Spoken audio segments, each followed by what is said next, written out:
Coucou, on se retrouve aujourd'hui dans une nouvelle vidéo, cette fois-ci une face cam. J'espère que vous allez bien, en tout cas moi ça va super bien. Aujourd'hui c'est une vidéo un peu spéciale, ça me tenait à cœur de faire cette vidéo parce qu'il y a encore énormément de tabous sur les règles et que moi j'aimerais énormément que ce ne soit plus un tabou parce que ça ne l'a jamais été pour moi et parce que c'est quelque chose de totalement naturel. Toutes les femmes nous passons par là, nous avons toutes nos règles tous les mois, sauf maladie ou voilà, mais ça reste quelque chose de naturel et normal. On a toutes nos règles et je trouve ça bien de faire aussi un peu de sensibilisation par rapport aux maladies féminines qui sont encore très peu explorées aujourd'hui. On a une médecine qui est très masculine et ça nous porte défaut à nous, les femmes. Donc voilà. Donc je vous laisse avec le générique et avec la suite de la vidéo.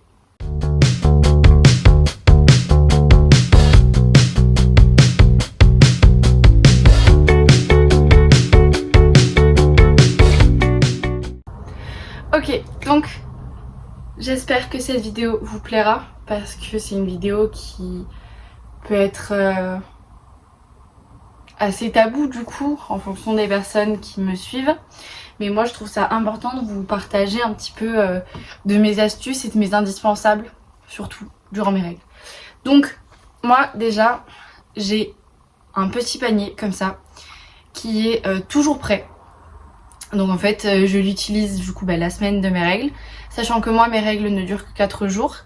Et ensuite, une fois que mes règles sont passées, je nettoie tout et je refais mon petit panier. Donc dedans ici il y a 3 serviettes jetables. Voilà. Il y a ici plein de serviettes lavables.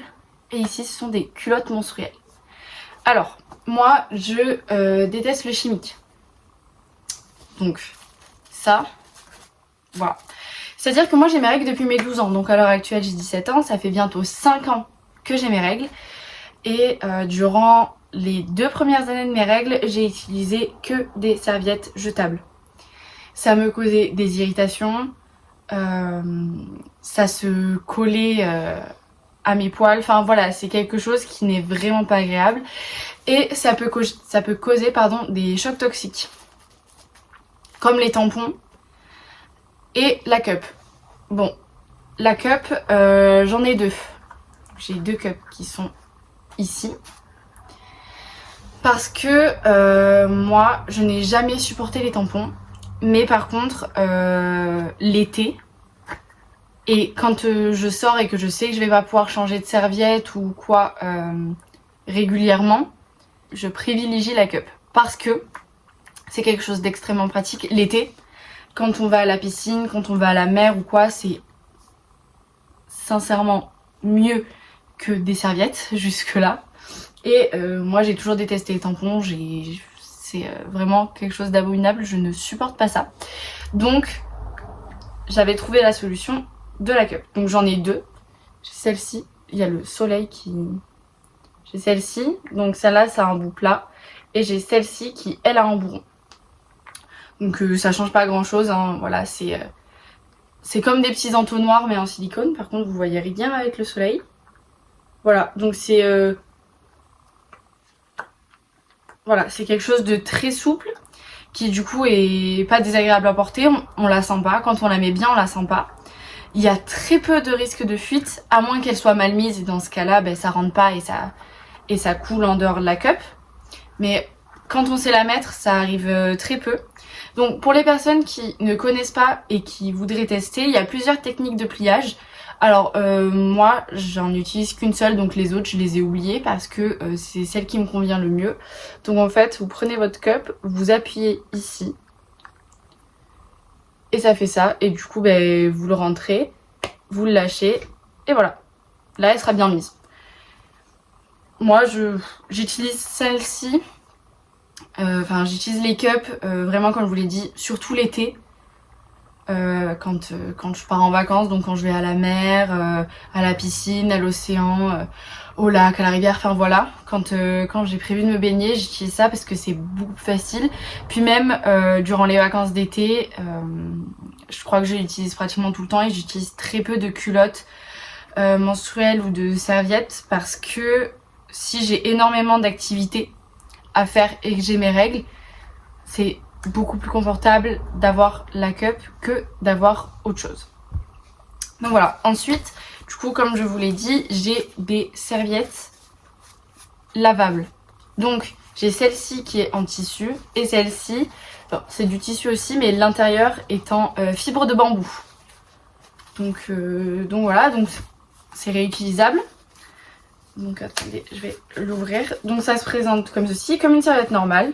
Ça se pose sur le sous-vêtement, ça s'attache comme ceci avec des pressions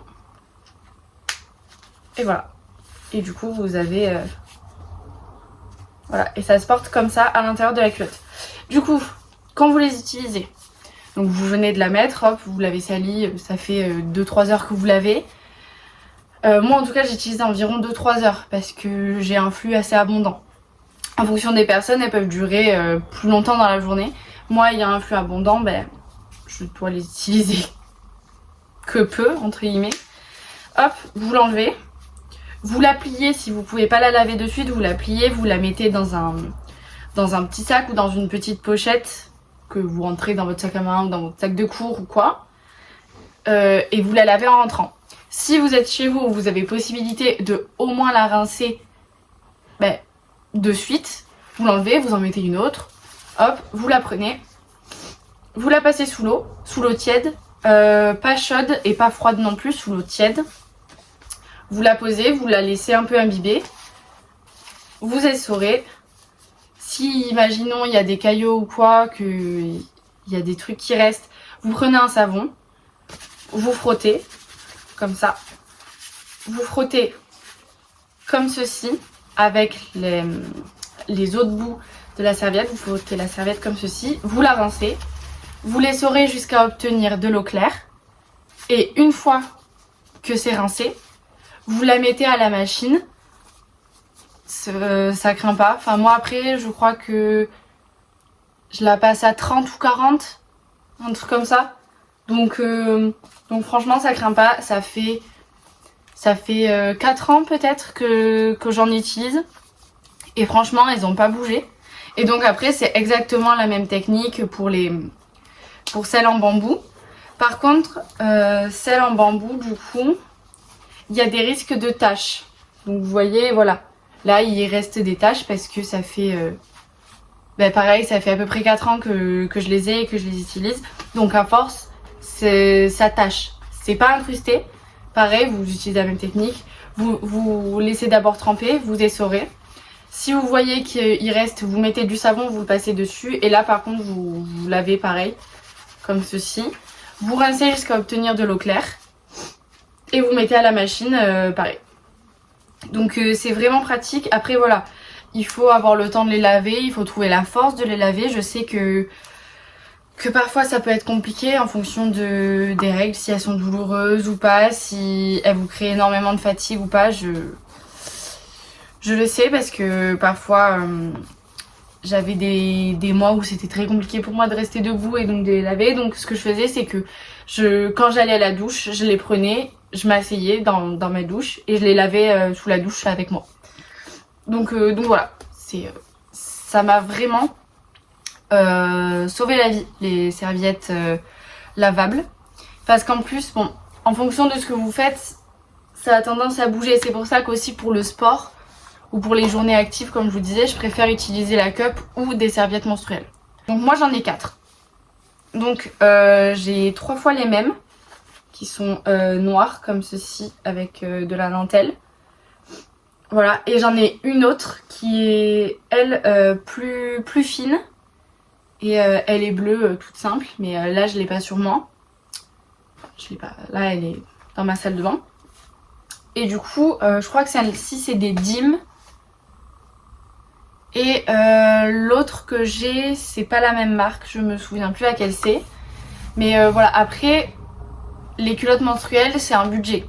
Ça coûte assez cher quand même. Je crois que c'est à peu près 20 € la culotte menstruelle en grande surface. Donc voilà, ça reste un budget. Mais sur le temps, ça vous fait économiser de l'argent, des serviettes jetables. Enfin voilà, moi c'est vraiment mes protections préférées, les culottes menstruelles. Et du coup, en fait, ça se présente comme ça à l'intérieur. Surtout celles-ci, elles sont plutôt grandes, donc celles-ci pour la nuit, elles sont superbes parce que la protection monte jusqu'ici. Donc c'est-à-dire qu'elle prend vraiment toute la culotte. Après, c'est pas super épais, c'est très confortable, on sent pratiquement pas la protection à l'intérieur. Moi, les serviettes lavables, donc les serviettes lavables, oui, et les culottes menstruelles, c'est vraiment mes protections fétiches. Parce que ça reste vraiment super pratique, puis c'est réutilisable, donc en fait vous en avez pour super longtemps. Voilà, mes serviettes, comme je vous l'ai dit, ça fait 4 ans que je les ai. Les culottes, là, celles-ci, elles sont neuves parce que j'en avais qu'une seule, donc celle qui est dans ma salle de bain à l'heure actuelle. Celle-ci, ça fait 3 ans que je l'ai, et franchement, elle fait toujours bien le travail, hein, y a rien qui a bougé. Mais j'avais envie de ralentir un petit peu les serviettes. Pour la nuit, c'est beaucoup plus pratique d'avoir des culottes. Et même avec certaines de mes douleurs, parfois je préfère avoir une culotte qui est beaucoup plus confortable, etc. Une culotte menstruelle qu'une culotte normale avec une serviette. Et donc voilà. Et ensuite, il y a les magnifiques serviettes jetables que tout le monde connaît. C'est la protection numéro 1. Puis après, il y a le tampon et ensuite, il y a, je crois, la cup, les culottes menstruelles et les serviettes lavables qui sont moins connues. Et du coup, les serviettes jetables, alors moi, du coup, les 2 premières années que j'avais mes règles, plus la première année où j'ai testé la cup, j'en ai acheté. Et c'est-à-dire que avec mon père, ce qu'on faisait pour éviter d'acheter des packs tous les mois, on prenait les packs XXL, les packs de serviettes XXL. Donc c'est-à-dire que avec mon père, pour 3 mois, on a acheté un pack qui faisait cette taille-là. Donc tous les 3 mois, mon père il balançait 15 € de protection, si ce n'est plus. Et en fait, c'est un budget quand même d'être une femme et d'avoir ces périodes. Parce que du coup, on paye des protections, on paye des médicaments, je vais y venir aux médicaments aussi, et on paye des bouillottes, enfin c'est un enfer. Et c'est pour ça que lorsque j'ai trouvé la cup, les serviettes jetables, les serviettes jetables, les serviettes lavables et les culottes menstruelles, ça m'a sauvé la vie. Déjà question budget, on a payé en une fois et ça nous fait économiser peut-être, faudrait que je fasse un calcul, mais je pense que en une année on doit être aux alentours de 150 € pour des protections. Et là, avec cette alternative, en une année, on passe de, on va dire 150 à peut-être 30 €. Et c'est franchement un super bon investissement. Moi, vraiment, je vous conseille énormément les culottes menstruelles. C'est mon péché mignon, c'est vraiment pépite. C'est la chose qui me sauve la vie à chaque fois que j'ai mes règles. Donc, assez parlé des protections, maintenant je vais vous parler des médicaments. Parce que, ayant des règles douloureuses, j'en ai testé des médicaments, malheureusement aucun ne fonctionne réellement. Mais c'est-à-dire que d'abord on m'a fait tester l'Antadis, qui est l'un des médicaments les plus forts contre les douleurs de règles. Ça ne fonctionne pas, c'est-à-dire que j'ai autant mal, j'ai toujours autant mal, malgré le médicament. Donc c'est vraiment une catastrophe, mais j'en ai. Je les utilise parfois parce que ça me soulage au moins pendant 30-40 minutes. Donc c'est déjà ça. Sachant qu'on ne doit pas en prendre plus de 3 je crois dans une journée. On doit les espacer de 6 heures, un truc comme ça. Donc moi personnellement ça ne fonctionne pas. Après je sais qu'il y a énormément de personnes pour qui ça fonctionne, moi non. Ensuite on m'a fait tester le Spasfon, comme je pense à tout le monde, qui du coup ne fonctionne encore moins puisque l'Antadis ne fonctionne pas. Le Spasfon en plus je ne le conseille pas du tout. C'est comme le Doliprane, ça fluidifie le sang, ça... Donc en fait moi déjà qui ai des règles abondantes hémorragiques, si je prends du Spasfon ou du Doliprane c'est encore pire. Donc moi je le conseille pas du tout. Ensuite on m'a fait tester le Spifen qui du coup c'est de l'ibuprofène contre les douleurs et les montées de fièvre. Parce que parfois aussi quand on a nos règles on peut avoir de la fièvre. Moi je n'en ai pas. Ou j'en ai eu 2-3 fois je crois en 5 ans, donc franchement ça va. Du coup on m'a fait tester ça. Et ensuite j'ai testé de par moi-même, mais là je ne l'ai plus puisque je l'ai fini. C'est le Neurofem plutôt. Du coup lui n'est pas remboursé et n'est pas prescrit par les médecins, donc c'est à notre charge quand on va à la pharmacie. Et je crois qu'il coûte 12 €, un truc comme ça. Mais ça m'avait sauvé la vie la fois où j'étais partie en vacances. Parce que j'avais des douleurs abominables et pour le coup lui a fonctionné pendant 2 jours. Et au bout du 3e jour de mes règles, ça faisait plus rien. Ensuite, notre indispensable à toutes, les bouillottes. Donc moi j'ai une bouillotte avec une protection comme ça pour que ce soit un peu plus agréable que juste la bouillotte en silicone, qui est vraiment trop mignonne. C'est je sais pas si c'est un chien ou un ours, je sais pas. Mais du coup elle est adorable, elle est trop bien. Donc après voilà, enfin c'est une bouillotte. Donc voilà. J'adore, elle est vraiment géniale. En plus elle est toute douce donc ça réconforte bien. Et ensuite, l'indispensable de quand j'ai mes règles, mon plaid. Déjà c'est un indispensable tout court à partir du moment où il recommence à faire des températures assez froides. Mais durant mes règles c'est vraiment l'un de mes trucs préférés. Et ensuite, ma tenue préférée lorsque j'ai mes règles, un jogging, un débardeur avec un énorme sweat, des chaussettes plus des chaussons chaussettes, mes hugs, mon écharpe, mon plaid, ma bouillotte sur mon canapé comme ça, tout en mitouflé. C'est vraiment la chose que je préfère faire quand j'ai mes règles. Ensuite, j'adore me doucher lorsque j'ai mes règles parce que du coup la chaleur de la douche apaise à peu près mes douleurs. Surtout que du coup mes douleurs, moi, elles éteignent dans tout le bas du ventre, tout le bas du dos, dans les hanches jusqu'ici à peu près au genou. Donc c'est vraiment l'une des meilleures sensations de prendre sa douche quand on a nos règles. Ou de prendre un bain, mais moi je n'ai plus de baignoire depuis que j'ai emménagé ici. Donc voilà. Donc tout ça c'était mes indispensables durant mes règles. Et maintenant j'aimerais parler un peu plus des maladies féminines. Je ne les connais pas toutes, évidemment, parce qu'il y en a qui ne sont pas encore connues, que je ne me suis pas renseignée sur toutes les maladies possibles. Mais la maladie la plus connue, l'endométriose, qui donne des douleurs de règles extrêmes. L'adénomiose, qui est à peu près pareil que l'endométriose. Il y a le syndrome de congestion pelvienne et le SOPK, ou SPOC, en fonction de comment vous l'appelez, donc le syndrome des ovaires polykystiques. Et donc ces maladies-là touchent énormément de femmes dans le monde, mais sont encore très peu connues et très peu diagnostiquées. Ça commence à bouger, enfin. Je me suis décidée à vous faire cette vidéo aujourd'hui parce que, comme vous l'avez remarqué, le mois dernier et le mois d'avant, j'ai eu de l'absence sur YouTube à cause d'une maladie et de symptômes qui ne pouvaient pas me faire réaliser mes vidéos.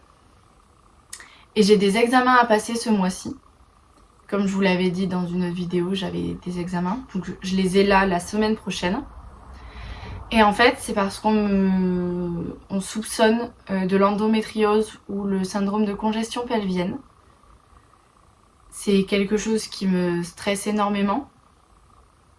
Et d'un autre côté, c'est quelque chose dont j'ai très hâte de passer les examens. Parce que ça fait donc 5 ans que j'ai mes règles et 5 ans que je souffre et qu'on ne me prenait pas au sérieux parce que j'étais une enfant. Et que plus je grandissais, plus les douleurs se sont accentuées, plus les symptômes se sont accentués. Et de là, on m'a enfin demandé si je voulais passer les tests. On ne me l'avait jamais demandé et quand j'allais voir des sages-femmes, des médecins, etc., on me disait toujours non mais vous êtes trop jeune, c'est normal d'avoir mal durant ces règles, c'est normal. Et en fait, quand j'ai discuté avec un professionnel de santé sur les réseaux sociaux, quand j'ai posé des questions, etc., on m'a appris que ce n'était absolument pas normal d'avoir mal durant ces règles. Il est normal d'avoir des gènes, donc de sentir un petit peu que ça tire, de se sentir un petit peu mal à l'aise au niveau du bas-ventre, donc de l'utérus, etc. Parce que forcément, il y a l'endomètre qui s'effondre, donc qui laisse place aux règles. Donc c'est normal de sentir de la gêne, mais il n'est pas normal d'avoir mal pratiquement constamment. Donc en fait, moi j'ai mal durant mes règles, j'ai mal durant l'ovulation, j'ai mal la semaine entre mes règles et entre l'ovulation. Et ça me fait mal du coup, comme je vous le disais tout à l'heure, dans le bas du ventre entier, dans le bas du dos, dans les hanches et dans les cuisses. Parfois ça peut même me faire mal dans les épaules. Donc voilà, sachant que parfois dans le mois, à certains moments, j'ai mal aux ovaires, donc soit à droite, soit à gauche. Et du coup c'est très désagréable, ça fait que parfois je ne peux pas me lever. Je suis à deux doigts de m'évanouir si je fais 2-3 pas de trop. Je peux à peine bouger à cause des douleurs, mais d'un autre côté je ne supporte pas être dans telle ou telle position. Ça me donne des nausées, presque des vomissements, des étourdissements, ça crée des problèmes sur ma digestion et mon transit. Donc voilà, ça me crée des maux de tête, il y a énormément de symptômes qui pourraient faire penser à l'endométriose, donc j'ai des examens à passer. Donc voilà, qui me stresse un petit peu, je vous l'avoue, mais d'un autre côté, à partir du moment où je saurai quelle maladie j'ai ou quels symptômes, pourquoi j'ai ci ou pourquoi j'ai ça, quand j'aurai enfin des mots sur mes douleurs, quand j'aurai des mots sur mes mots, du coup, ça me permettra d'avancer un petit peu et de me dire bon ben voilà, j'avais pas mal pour rien, je ne me suis pas inventé mes douleurs. Et voilà, donc cette vidéo avait aussi pour but préventif de faire attention à vos copines, à vos sœurs, à vos mamans, à vos cousines, à vos tantes, à toutes les femmes que vous connaissez. Et à partir du moment où vous voyez qu'elle souffre un peu trop, lui demander de situer sa douleur sur une échelle de 1 à 10. Donc de 1 à 5, une douleur supportable. 5 à 7, une douleur assez dérangeante, même douloureuse. Et de 7 à 10, une douleur extrêmement douloureuse qui vous empêche de marcher ou quoi que ce soit. Essayez de situer, allez en parler avec un médecin. Prendre rendez-vous chez le gynécologue si vous le pouvez. De plus, essayez de prendre rendez-vous chez des gynécologues spécialistes et pas chez des gynécologues normaux, on va dire, parce que certains gynécologues ne sont pas capables de vous découvrir vos maladies. Et surtout, battez-vous pour trouver pourquoi vous avez mal et pourquoi vous avez ces symptômes-là. Moi, j'ai pas lâché l'affaire pendant 5 ans et c'est que maintenant qu'on m'écoute. Alors, s'il vous plaît, faites attention à vous et essayez de vous faire diagnostiquer si vous avez des douleurs ou des symptômes qui vous paraissent anormaux. Donc voilà. Cette vidéo avait pour but, oui, préventif et aussi d'essayer de vous parler des protections lavables qui du coup sont écologiques, économiques et extrêmement pratiques. Donc voilà. J'espère que cette vidéo vous aura plu. N'oubliez pas de liker, commenter, partager, vous abonner, activer la cloche des notifications comme d'habitude. Il y a mon Insta, mon TikTok et la chaîne YouTube juste ici. Je vous fais de gros bisous et je vous dis À la semaine prochaine, 10h pour une nouvelle vidéo. Ciao ciao.